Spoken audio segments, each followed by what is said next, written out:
Poder então comentar este vídeo que vazou de adolescentes que foram surpreendidos com a chegada de policiais militares em unidades escolares de Blumenau. Uma decisão do prefeito, do gabinete de crise, antes até do ataque, diante algo que foi descoberto de alguém que estaria participando de um jogo e que provavelmente outros ataques aconteceriam. Pasmem os senhores, isso pode ser resultado de um jogo.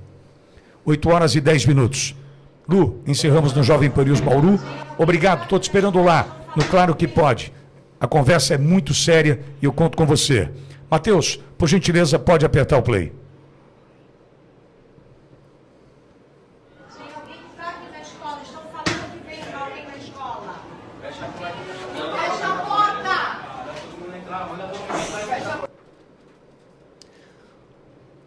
Olavo, o que a gente vê nessa imagem são jovens atônitos, assustados com algo que eles não imaginavam estar acontecendo.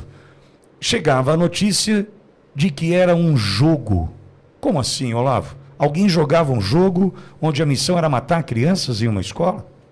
Isso foi divulgado no primeiro momento, alguns veículos confirmaram que se tratava da participação de um jogo, outro veículo já disse que não era atribuindo uma fala à polícia, que não se tratava de um jogo, mas nós vamos saber um pouco mais para frente se isso é fato ou não, a questão do jogo.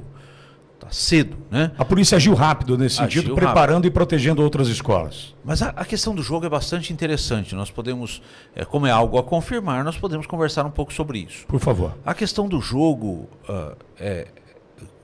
numa entrevista hoje, assistindo uma entrevista de um psiquiatra forense, competentíssimo, Dr. Guido Palomba, vivência na psicologia forense, muita vivência. E ele diz que o jogo em si, ele não produz uma patologia ou uma doença psiquiátrica que gere um comportamento como matar. Em pessoas, evidente, que têm uma patologia, que nasceu com uma patologia psiquiátrica, esse jogo pode levar a uma ação como essa que aconteceu em Blumenau. Não é o jogo que promove, mas o estado de saúde mental da pessoa pode ter, através do jogo, o estímulo a. Ele analisou exatamente isso. Ele analisou outros ataques desde, aqui no Brasil, desde 93, me parece, de 2003, me parece, nós tivemos cerca de 20 ataques. Nos Estados Unidos, desde 1970, cerca de 2.000 ataques.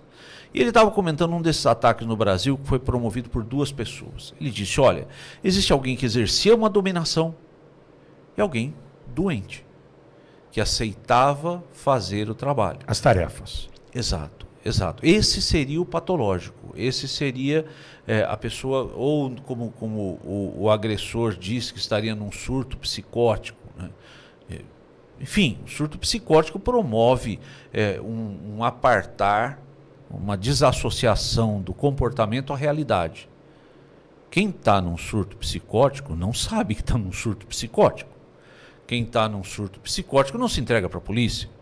Então nós podemos ter nesse caso a participação de outras pessoas, se tratar efetivamente do jogo, mas se o jogo promovesse o resultado, transliterando a fala do Dr. Guido Palomba, nós teríamos uma legião de assassinos, porque jogos violentos são imensamente divulgados.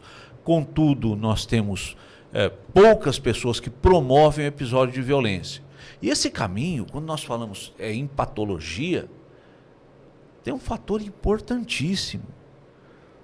O Brasil, ele promoveu a luta antimanicomial, adotou uma teoria, enfim, digna ou correta ou não, mas adotou, esposou essa teoria, fazendo com que o doente psiquiátrico, aquele que detém a patologia, seja uma responsabilidade basicamente da família.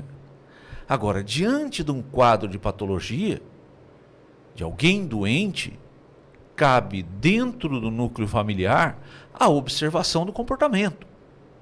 Observar o comportamento, observar o risco. Então, colocando um adolescente, como aconteceu em São Paulo, no penúltimo ataque no Brasil, um adolescente que não promoveu aquele ataque de um dia para o outro. Houve um planejamento. E construiu. Houve uma construção ao longo do tempo. E, evidentemente, essa construção deixou sinais. Sinais que deveriam ser observados pelos próximos. Mas, diante do quadro social que nós vivemos hoje, das composições dos núcleos familiares, dos multifacetados núcleos familiares, mas ser multifacetado não diminui a questão do núcleo familiar. Nessa dinâmica, nesse volume de trabalho, a responsabilidade da observação precisa ser despertada nas pessoas, despertadas nos responsáveis, nos pais. Olha, eu tenho um filho com um quadro, com um comportamento de crueldade, por exemplo, em relação a animais. A partir de um certo tempo, porque não existem crianças... me fugiu o nome da patologia agora, mas com uma patologia mais grave. Esquizofrenia? Não. Psicótica. Ok. Não existe criança com quadro de psicopatia. Ok. Ele é atribuído para um pouco mais de idade. Mas, se você tem uma criança com maltratar um animal é um indicativo de patologia nesse sentido. Mas cabe a observação, esse é um ponto importante.